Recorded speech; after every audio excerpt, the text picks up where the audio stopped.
सर्दियों की स्पेशल सौगात ऐसी पंजीरी आज मैंने आप लोगों के साथ इसकी रेसिपी शेयर की है, जो बनाना तो बहुत ही ज़्यादा आसान है और जायके में इतनी ज़्यादा ये लजीज होती है। आपके कमर के दर्द को, जोड़ों के दर्द को, घुटनों के दर्द को बिल्कुल दूर कर देगी अगर आप लोग एक दफ़ा ये पंजीरी बनाकर खाओगे। रेसिपी स्टार्ट करते हैं। बिस्मिल्लाहिर्रहमानिर्रहीम। अस्सलाम वालेकुम। यहाँ पे मैंने ले लिया है 1 पाव इसबगोल साबत है मेरे पास, 1 पाव ही खशकास है, आधा किलो बादाम, आधा किलो गरी है जिसको मैंने अच्छी तरह से कश कर लिया है। खशकास को अपने अच्छी तरह से वॉश कर लेना है और खुश्क कर लेना है।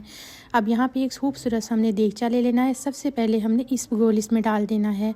इसको बनाई तकरीबन करेंगे 5 से 7 मिनट तक। इसको मैंने हल्का सा दरदरा सा पीस लिया था। अब यहाँ पे मेरे पास है 1.5 किलो देसी घी, वो मैंने इसमें डाल देना और इसकी बुनाई करनी है 5 से 7 मिनट तक, ताकि अच्छी सी खुशबू आना स्टार्ट हो जाए। कुछ लोग तो इसको चने की दाल में बनाते हैं, लेकिन मैंने यहाँ पे भुने हुए चने इस्तेमाल किए हैं जिनको मैंने पीस लिया है दरदरा सा। इनके छिलके हल्के हल्के से उतार देने के बाद अल्हम्दुलिल्लाह 7 मिनट के बाद मैंने इसमें भुने हुए चने डाल देना है। मीडियम टू लो फ्लेम आपने रखनी है, फ्लेम का ख़ास ध्यान रखना है, इसको जला बिल्कुल भी नहीं देना।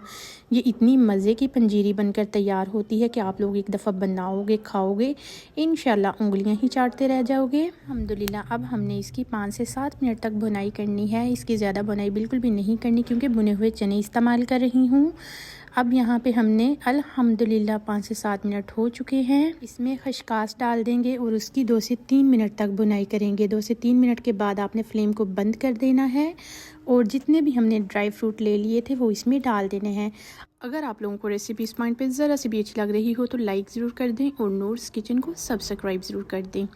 अल्हम्दुलिल्लाह अब हमने जो बाकी के ड्राई फ्रूट्स इसमें रखे थे बचाकर वो इसमें डाल देने हैं और शक्कर जो 2 किलो मैं यहाँ पे शक्कर इस्तेमाल कर रही हूँ, सारे डाल देने के बाद इसको अच्छी तरह से हमने मिक्स कर लेना है ताकि एक जान सी हो जाए। तो हमने इतनी अच्छी तरह से मिक्स करना है ताकि दाना दाना जो है वो जब हम खाएँ तो एक एक दाने में इसका जायका महसूस हो। तो अल्हम्दुलिल्लाह अब हमने डिश आउट कर दिया है। माशाल्लाह से लुक देखें इसकी कितनी प्यारी सी खूबसूरत सी नज़र आ रही है।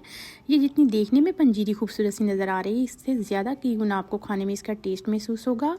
रेसिपी अगर अच्छी लगे लाइक ज़रूर करें और नूर्स किचन को सब्सक्राइब ज़रूर करें और मेरी हर वीडियो को लाइक ज़रूर किया करें और शेयर भी किया करें। फैमिली और फ्रेंड्स में ज़्यादा से ज़्यादा मेरी रेसिपीज़ को ज़्यादा से ज़्यादा शेयर किया करें। आप लोग मेरी रेसिपीज़ देखते हो, आप लोगों का बेहद शुक्रिया। इसी तरह मेरे साथ कोऑपरेट किया करें ताकि मैं आसान से आसान और नई से नई रेसिपीज़ आप लोगों के साथ शेयर किया करूँ।